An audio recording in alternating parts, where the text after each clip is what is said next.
ಎಲ್ರಿಗೂ ಇಂಗ್ಲಿಷ್ ಕಲಿಸ್ಬಿಡಿ ಅಂತ ಹೇಳ್ತಾರೆ. ಈಗಲೇ ಬಹಳ ಜನಕ್ಕೆ ವ್ಯಾಕರಣ ಅಂದ್ರೆ ಏನು ಅಂತ ಗೊತ್ತಿಲ್ಲ.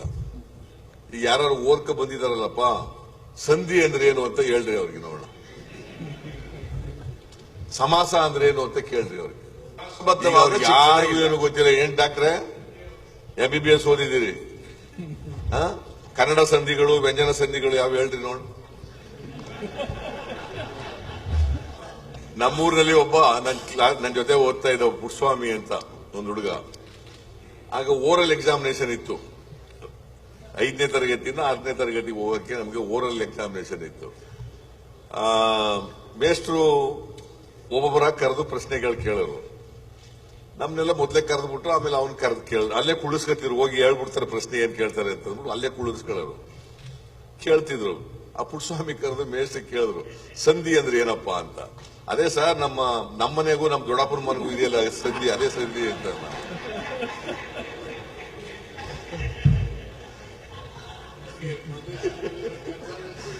ಆಗ ನೀನು ನೆಕ್ಸ್ಟ್ ಈ ವರ್ಷ ಪಾಸ್ ಆಗೋದು ಬೇಡ, ನೀನು ಇಲ್ಲಿ 5ನೇ ತರಗತಿಲಿ ಇರೋ ಅಂತ ಅಲ್ಲೇ ಉಳಿಸ್ಬಿಟ್ರು ಅವನಿಗೆ ಮೇಷ್ಟ್ರು.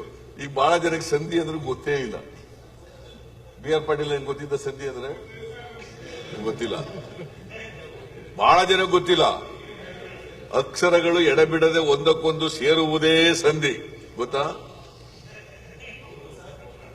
ನಿನಗೆ ಗೊತ್ತೇನಪ್ಪ ನಾರಾಯಣ ಸ್ವಾಮಿ?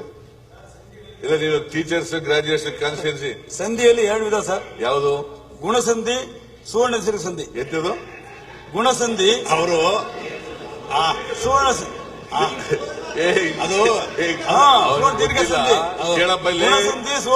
ಸಂಧಿಗಳಲ್ಲಿ 3 ಅವರು ಪಂಚಾಂಗದ ಭಾಷೆ ಸಂಧಿ, ಲೋಪ ಅಂದ್ರೆ ಏನು ಹೇಳು ನೋಡೋಣ.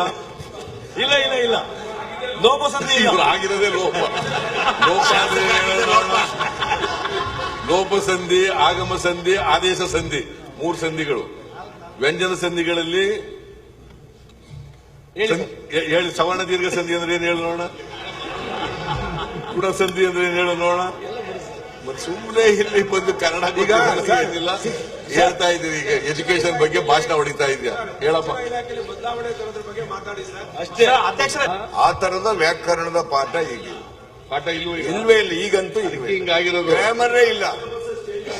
ಗ್ರಾಮರ್ ಅದಕ್ಕೆ ಕನ್ನಡನೇ ಸರಿಯಾಗಿ ಕನ್ನಡ ಮತ್ತು ಇಂಗ್ಲಿಷ್ ಎರಡೂ ಗ್ರಾಮರ್ ಮನಸ್ಸು ಬಂದಾಗ ಮಾತಾಡೋದೇ ಕನ್ನಡ. ನಮಗೆ ಮೇಷ್ಟ್ರು ವಾರ್ಡ್ ಕಲ್ಸರು ಹೆಂಗೆ ಹೇಳ್ಕೊಡೋರು ಅಂತಂದ್ರೆ, ಮೇಷ್ಟ್ರು ಹೊಡಿತಾರೆ ಹೋಗಿ ಅಪ್ಪ ಅಮ್ಮ. ಸವರ್ಣ ದೀರ್ಘ ಅವತ್ತು ಎಷ್ಟು ನಾನು ಯಾವಾಗ ಕಲ್ತಿರೋದು? 56, 57ನೇ ಇಸ್ವಿಲಿ ನನಗೆ ಹೇಳ್ಕೊಟ್ಟಿರೋದು. ಇವತ್ತು ಜ್ಞಾಪಕ ಇದೆ. ಅಷ್ಟರ ಮಟ್ಟಿಗೆ ಮೇಷ್ಟ್ರುಗಳು ಹೇಳ್ಕೊಡೋದಿಲ್ಲ. ಮುಖ್ಯಮಂತ್ರಿ ಆಗಿರೋದು ಅವತ್ತಿನ ಮಡಿಕಣೆಲ್ಲ ಆಯ್ತು. ಇಲ್ಲದೇ ಮುಖ್ಯಮಂತ್ರಿ ಆಯ್ತು.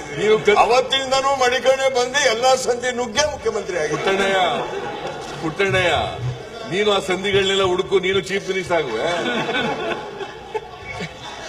ನಾವು ರೈತರು ಸಂಧಿ ನುಗ್ಗಿ ಅಲ್ಲೇ ಯಾಕಂದ್ ಕುಂತೀವಿ, ಮುಂದಕ್ಕೆ ಹೋಗಕ್ ಆಯ್ತಾ ಇಲ್ಲ.